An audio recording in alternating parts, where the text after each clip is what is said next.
সকালে বিজেপি রাজ্য সভাপতি সুকান্ত মজুমদারের নেতৃত্বে থানায় বিক্ষোভ দেখান বিজেপি কর্মী সমর্থকরা।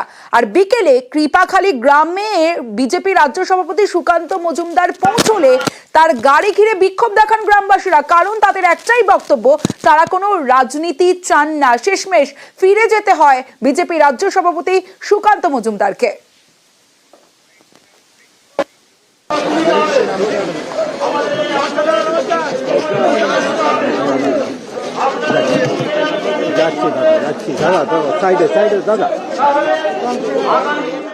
আমরা অন্য রাস্তায় ধরবো এরকম ভেবেছিলাম। এই মুহূর্তে আবার আন্দোলনকারীরা আমাদেরকে জানালেন যে আপনারা একটু অপেক্ষা করুন, আমরা এদিক দিয়েই আপনাদেরকে পার করে দেব। এবং আমরা জানিয়েছি আপনাদের আন্দোলনের প্রতি আমাদের পূর্ণ সমর্থন আছে। সাধারণ মানুষের মনের কথা হচ্ছে যে তারা আশঙ্কা প্রকাশ করছে যে এই ঘটনাকে ধামাচাপা দেওয়ার চেষ্টা হবে।